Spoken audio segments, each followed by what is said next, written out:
Hello, my lovelies, and welcome to episode 99 of the Prosperous Yogini podcast. You know, I'm going to be super excited next week, right? When we hit 100 episodes.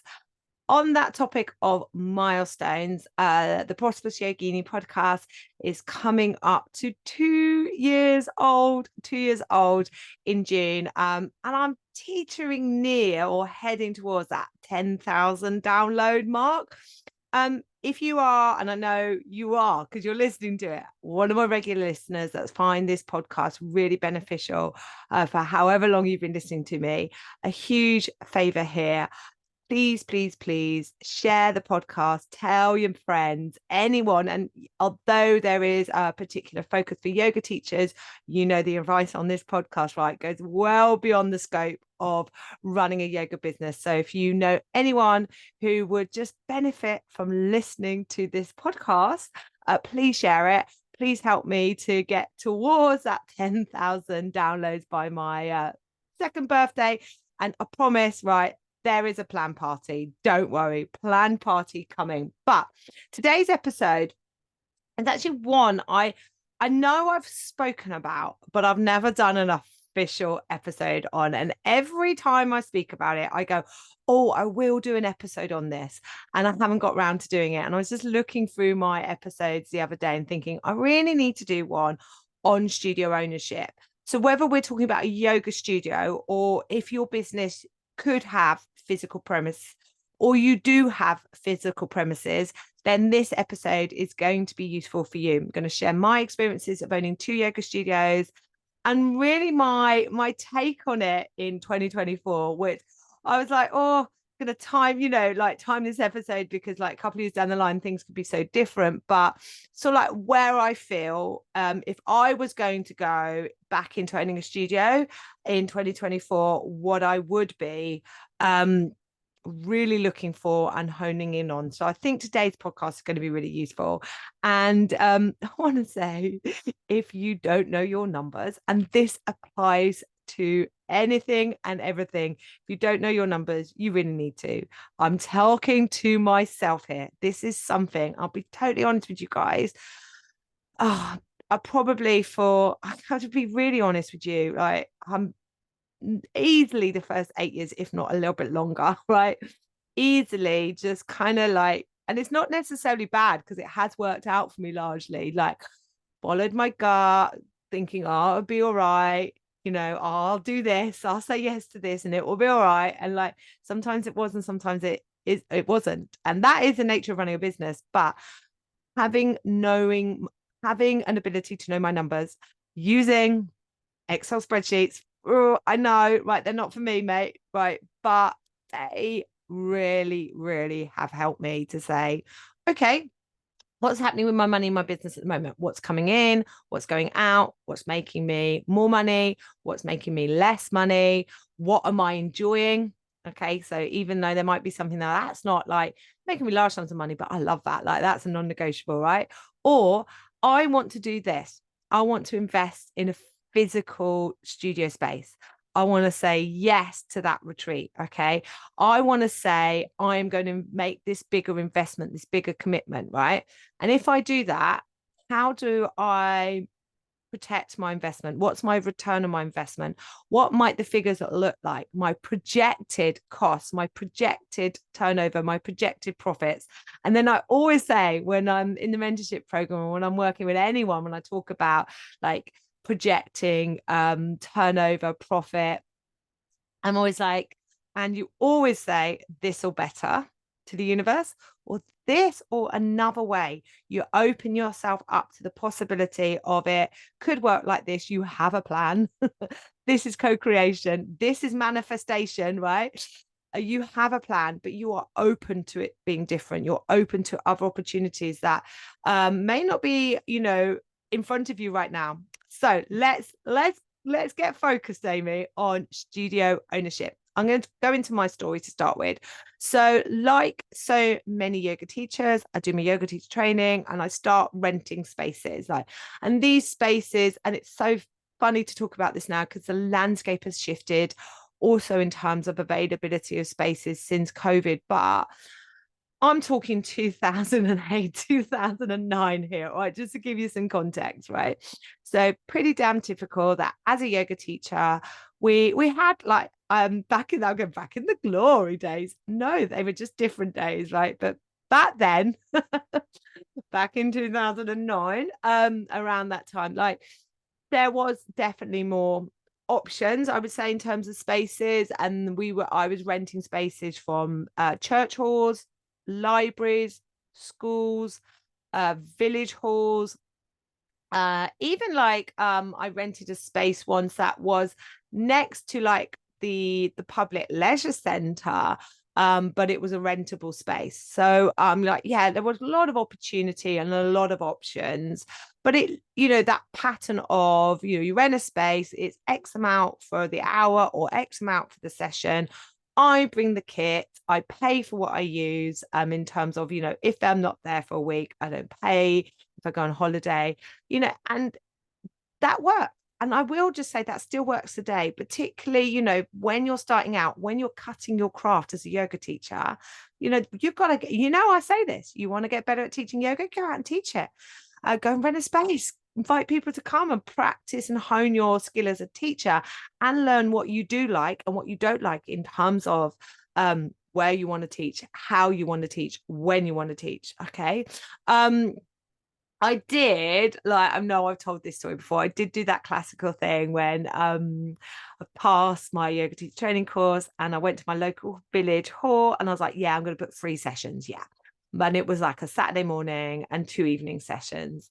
And I know now if I went to my local village hall and wanted to try and book that, that would be not available. And I'll touch on that. That's in this like very much post-COVID era. But like these slots were available and I booked them. And then I did nothing else. I'm going to get briefly excited that I was going to be teaching 3 yoga classes a week. And then a couple of weeks before I was due to start, I realized that I hadn't done any advertising, hadn't told anyone. And the chances of me filling 3 yoga classes in this one sane space would be, given the circumstances, nigh on impossible. So I burnt my bridges with this village hall. I was then got in contact and saying, oh, look, I'm really sorry. Actually, I'm not ready to start teaching. I don't want those sessions anymore. And quite understandably, the village hall was a little bit angry with me.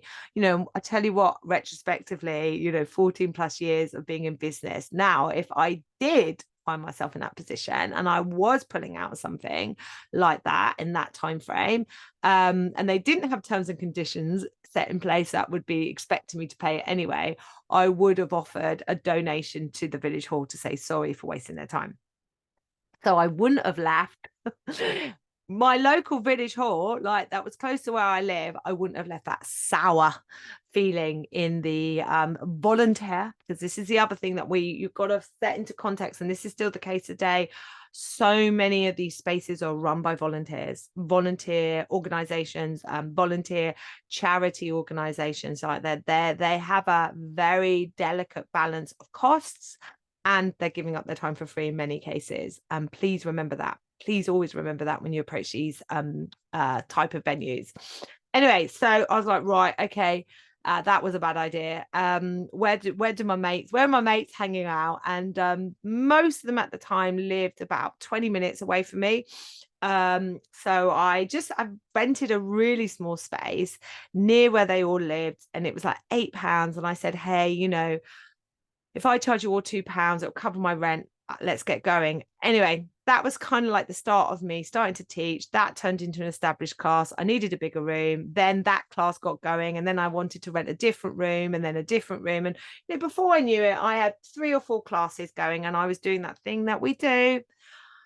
Going out, filling up my car, lugging my kit, going around, turning up, sweeping the floor, navigating those things that we navigate when we rent a public space, like what is the condition that the last users left it in, what's happening outside the village hall. So one of the places I rented and ran successful classes in for quite a good many months was a church hall. But in the evening, some of the local youth like to hang outside the church hall. So I was very conscious that I had to, once everyone was in, I had to lock the door or we were interrupted.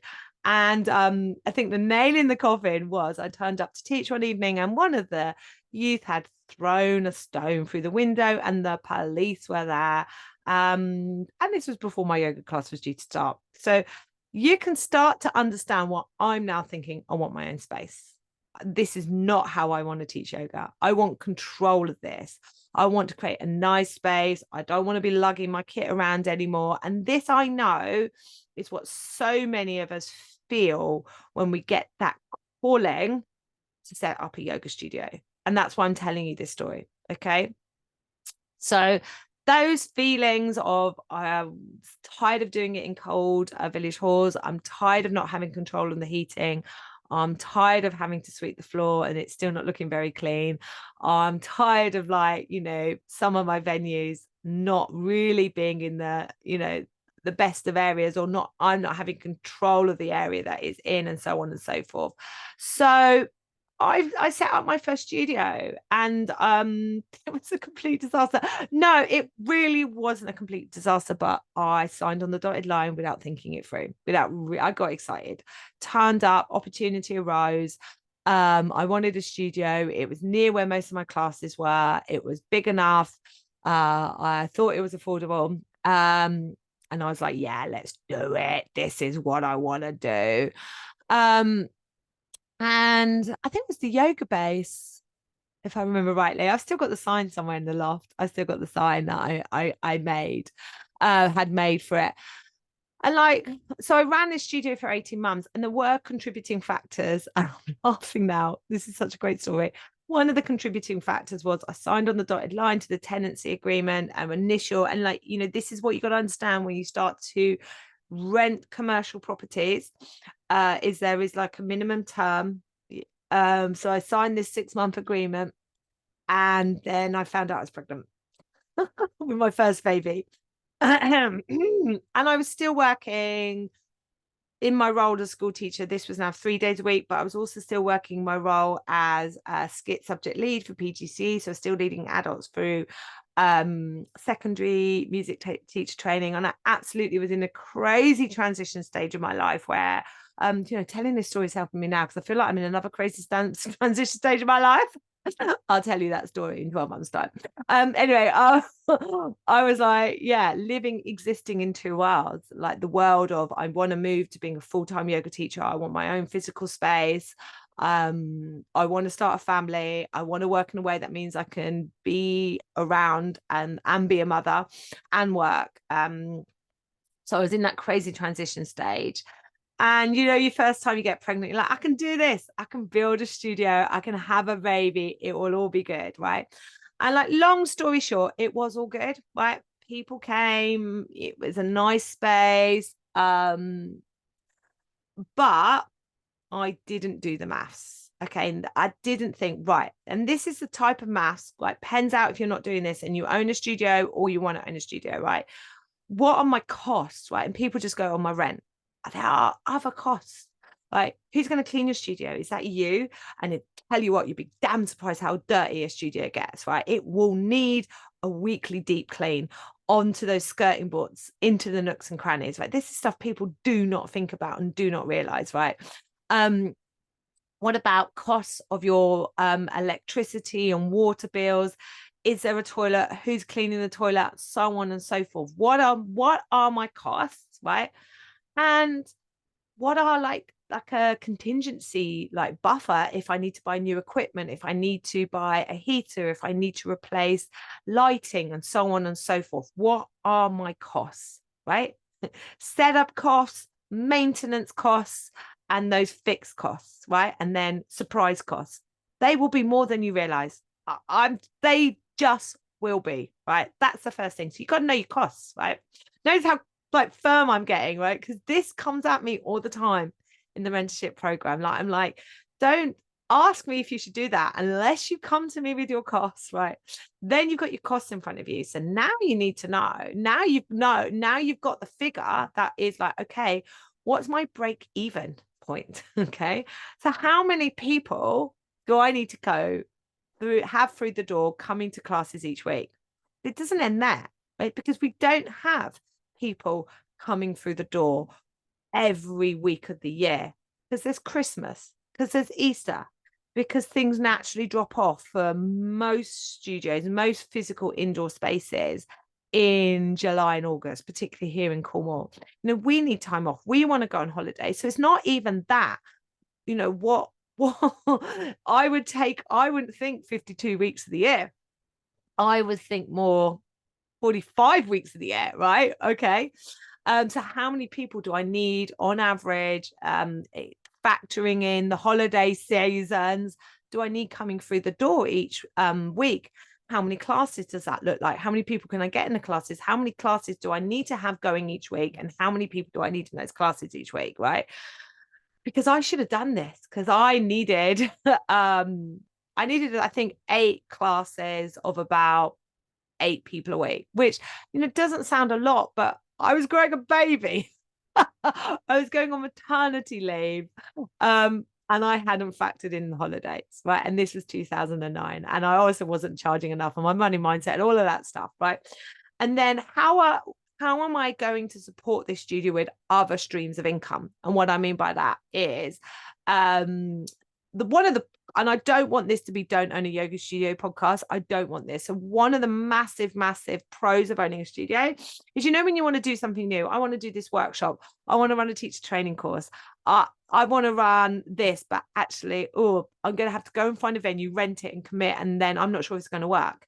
The joy of owning a studio is you go, I will try this. I will try this. And I will say my second studio, which was way more successful, I'll talk about that in a minute, that gave birth really to me establishing myself as a trainer, because I was able to go, I really want to run teacher training courses, so let's run some CPD days. And they started off quite small and they grew, and then I was like, let's run my first pre and postnatal teacher training course, and it started off relatively small. I think I had 5 book onto it, but because I own the physical space, or I was paying for it, but because I own that physical space, it wasn't an additional rent to do additional things, it was just additional time. It gave me the freedom to play and experiment. So that is definitely a major pro of the studio. So sticking with my first one, just to conclude, like I hadn't thought, gosh, when I'm not teaching, I'm still paying for this. This is the first thing. I hadn't factored in the fact that the car park was a bit tricky. It's a bit far away. You had to come down sort of like a darkish alleyway. And I was teaching primarily postnatal and toddler yoga. Mums wanted an easier venue to attend to, let's just say. And the major contributing factor to really the studio not working was directly opposite my studio, in the same like complex owned by the same landlord. A gym came in and it was really loud and like doosh, doosh, doosh type music, and it was hard to run Shavasana in that. It was certainly hard to play any music that I wanted to play alongside it. It was difficult, and I did address it with the landlord, and it was the nail in the coffin. I knew long term that this wasn't sustainable. It did that thing that we do, that I was like, I've said I'm doing this, I've invested in this, I'm going to give it a go. And I gave it a go for 18 months. And I learned so much. I am so grateful to that experience. And at the end of the 18 months, when I totaled it all up, I didn't lose any money, but I didn't make any money. I learned a whole lot. The other thing to address with studio ownership is, are you going to go down a route of employing yoga teachers to run classes for you?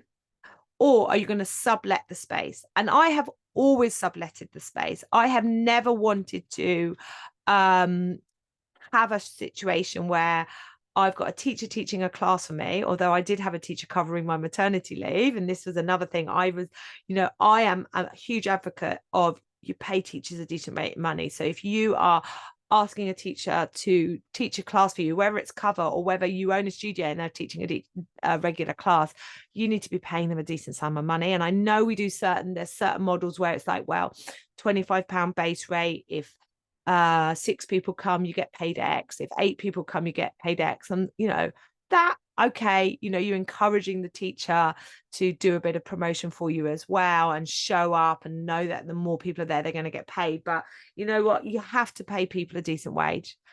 for it to work. And that's the other thing. Then if you're doing that model, you're not just got your fixed costs of the studio, you've also got how many teachers are you going to bring in to run classes for you, what are you going to pay them, and how you're going to cover those costs first.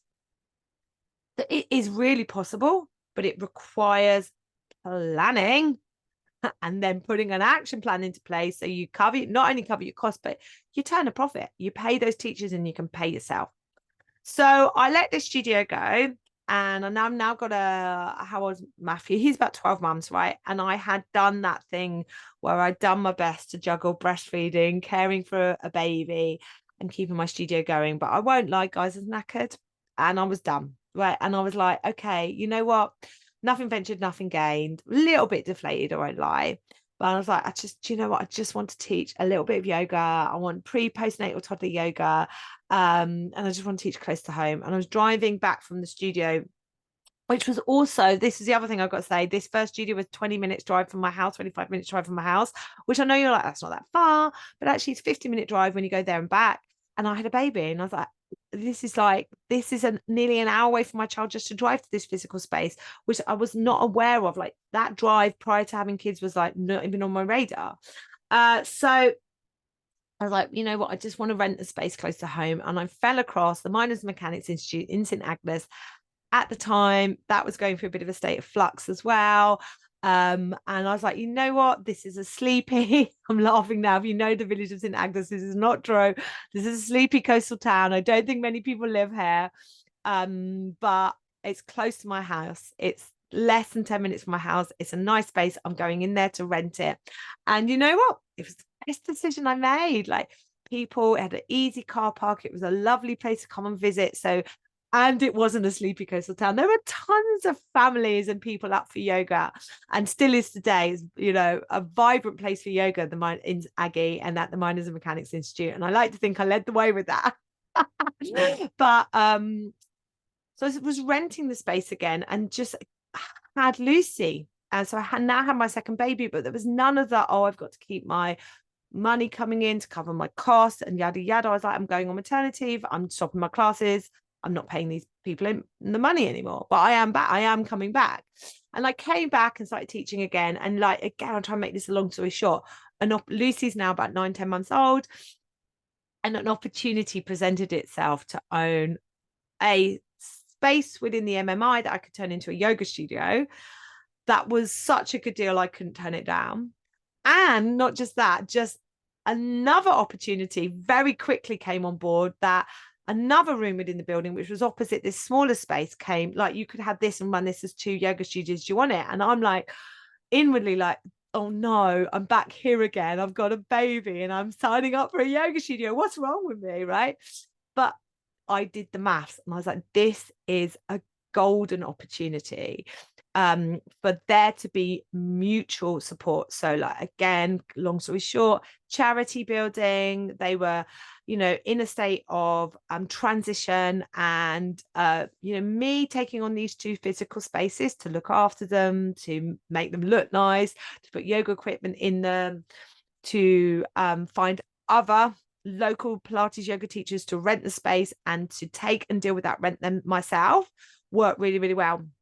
And what we did is we had this reciprocal relationship. Please listen to this. I paid a fixed amount of rent for these 2 rooms. I was able to sublet the room to other teachers, but I paid a percentage of that sublet back to the building. So everyone was a winner chicken dinner. Yeah. And I had a financial model where actually the subletting of the rooms was covering my rent as a studio owner. Can you believe that? I think I'll never find that opportunity again. And for many, many years, it was just brilliant. It just worked. It worked for all of us. The teachers renting the rooms had lovely spaces that I kept clean, that were well equipped, paying a reasonable sum of money for their rent. Of course, I helped them fill their classes. The charity building had consistent income coming in, my income coming in, and did not have the admin of the other users. I was dealing with that. I was invoicing, I was collecting the money, but then I was returning a percentage of that money back to the building. Like, it was a beautiful symbiotic relationship, right? So look for these opportunities, look for where we can mutually support each other, okay, whether it's in a physical space or not. And then we know the story, so I'm not going to go on it, but COVID came along, and then owning a physical space through COVID wasn't easy. And I had that real sense of duty to my business and my students, to the teachers that rented the space and has supported me for like the previous 4 or 5 years, and to the Miners and Mechanics Institute, which is a charity building, a community interest company set in the heart of the community with a duty of care to its community on all ages and all people. And I felt that sense of duty right the way through. In fact, actually, slightly unrelated, when COVID hit, I volunteered for 3 years as a member of the volunteer committee on the Miners and Mechanics Institute. And I did that to support the building and its users in that transitionary period between COVID, those COVID restrictions, and then lifting again. And like, I really felt like I was giving back to all the local Pilates and yoga teachers, but to all the people involved in that building and to all the local community. It really mattered to me. And I still feel just really good about it today, because my business began to shift. I began to move way beyond a physical space. And I began to be like, I no longer want a physical space. I don't need it. It's actually tying me down. So when I gave my studio back, I returned it to the building, because now the building has got employed staff. They don't need me. There's a lady, a manager who could manage these studios as she manages all the other rooms within the building. I donated all my equipment, and I remained on the committee for a little bit to support the manager on anything that's coming up within the studios. And to be honest, she still can message me today, and I will help her. I returned gifted all my yoga equipment, and those studios, go and Google it, Miners and Mechanics Institute, Wellbeing Studios, they are still being used today by lots of teachers teaching yoga, Pilates, and other movement stuff. And you know what? It totally lights me up. But I am, I'm going to say 2024, I wouldn't choose to have a physical yoga space. Okay. So let's bring it to the pros and the cons and where I am in 2024. Let's not pretend. Oh, where's that gone? Excuse me a minute. I am not re-recording this. I've got this thing on my Mac. If someone rings me, and I don't know who that was. I think they're trying to sell me something, but it was a free number. So it's an angel number. But if someone rings me, my Zoom disappears for a minute. Anyway, I'm back. So the pros of owning a studio: you have control of the space physically inside, but you've got to be aware of what's going on outside. You don't have control of everything, right? But you have control of the space inside. You can create a beautiful space, beautiful equipment, beautiful experience for people, and you can build community around your studio. And I want you to look wherever you are in your local area, look at the studios that are smashing it, whether they are big ones, whether they are small ones, right? The ones that are smashing it have gone beyond, here's our weekly schedule. They're way beyond that. It's about being part of the community around that studio. Okay. There's a couple of studios in Cornwall here that are absolutely nailing it. And they're nailing it because it's about community, but they're nailing it because it's not just about weekly classes. They have diversified their offerings. They've diversified their offerings potentially beyond the studio space. So maybe there's beach silent disco, maybe there's silent disco indoors, maybe there's retreats that they go elsewhere, but they take their community with them. So they're not multiple streams of income. They're not just relying on the weekly class schedule, but people are buying into their online class library, coming to online classes, coming to retreats, coming to experiences that are potentially beyond the physical space of the studio, because they're part of the community. And if you're going to open a studio in 2024, community, okay, is paramount to just that weekly schedule.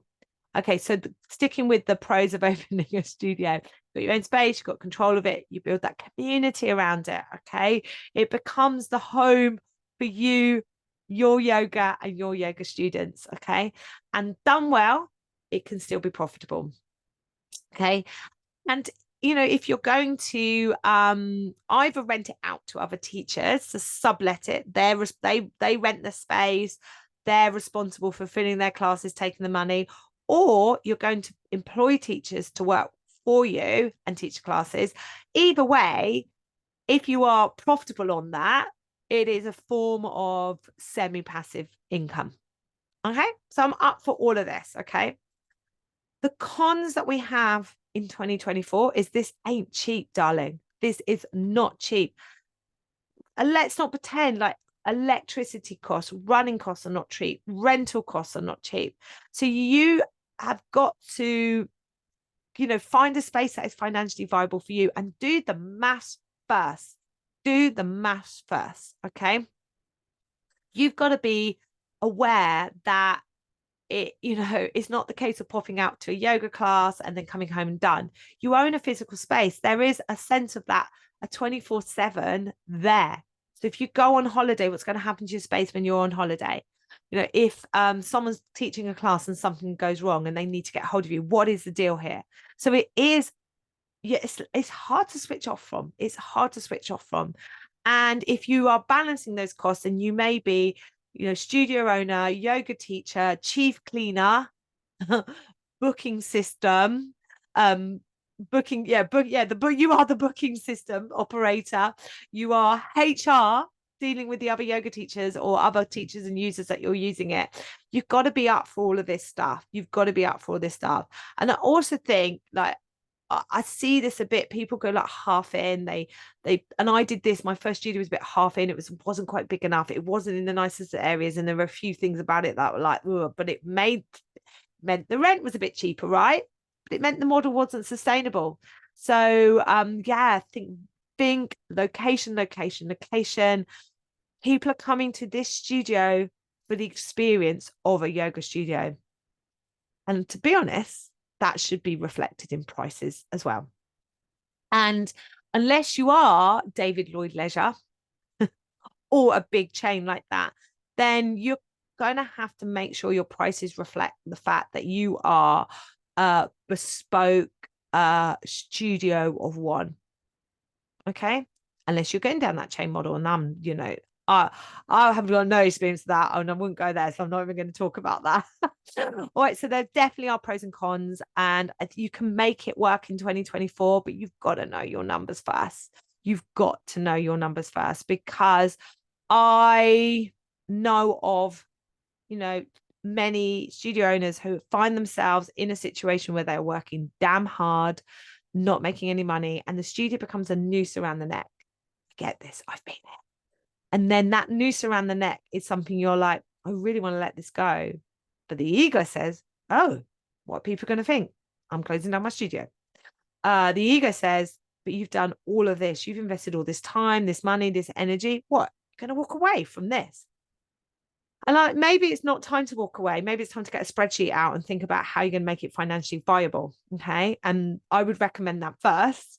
But after you've got the spreadsheet out, if the facts and figures are like, I should have thought this through, the best thing you can do is walk away with your head held high, because who else set up that studio, right? Who else has had all these experiences that you've just had? And I'm going to tell you now, because I'm proof of this, you will go on to a bigger and better opportunity if you just open yourself up to it. That when we have these moments where we think, I failed, this hasn't worked out, I haven't made any money, I lost money, when we have all of those feelings, if we are able to, I'm not saying deny these feelings, sit with these feelings, let them exist, and then be, but I've learned so much. And that means what's coming next is even better. All right, my darling. So listen, like, if you do own a studio and you're struggling, and you've not signed up to my yoga teacher mentorship program, excuse me, drop me an email, drop me a DM on Instagram. I'll let you know when the doors are next opening. I can help you turn your studio around. And if it's not the case that we're going to turn that studio around, I can support you through the transition from studio ownership to basically smashing it, earning loads of money, yoga teacher, right? So please don't suffer in silence. considering having one of those moments, sorry, then back on my mic. If you are considering owning a yoga studio, please do some facts and figures first. And I do also have one-off 90-minute strategy sessions. So if it's a case that, actually the mentorship program isn't for me right now, but I'd love you to get my eyes on my ideas, or I'd love you to get my eyes on my studio, that strategy session is definitely something where we could look at the facts and figures and make a plan. Okay, I'll put all the notes for that in the show notes. If you are like loving this and you want more of this, more of like, I don't know, Amy Chang shit. No, it's way more than that. I really will invite you to join my Substack. My Substack is, I don't know what it is. I don't know what Substack is. Sorry. It's a video vlog, could be a podcast, could be email, but we're once a week on Substack, and it lands in your inbox, but you can go on the Substack app. I am giving 5 to 10-minute videos, and we're alternating between feminine and masculine energy. So one week will be like full on, like amazing, targeted business advice. And then one week will be an energy balancing, affirmation, breath work, yoga, meditation, or exercise. Okay. Because we basically, I'm sorry, I truly believe we've got to start breaking norm and do business slightly differently. We've got to work. Co-creation comes from working with these two energies, these two vibrations. And along with helping yoga teachers, helping business owners, full stop with this is something that is massively calling me. We were like, what's the transition you're going on about in 2024, Amy? It's this. I'm like, all my years of being a yoga teacher, all my years of being someone who practices yoga, all my years of being someone who's been self-employed, I'm like, everything that yoga teaches us is applicable to running our business. And actually, this is something that everyone should know. We've got to take the struggle out of it, the struggle out of bringing our ideas to life, the struggle out of doing what lights us up, the struggle out of making money. Like, let's just take the struggle out of it. It doesn't have to be that hard. We're lied to.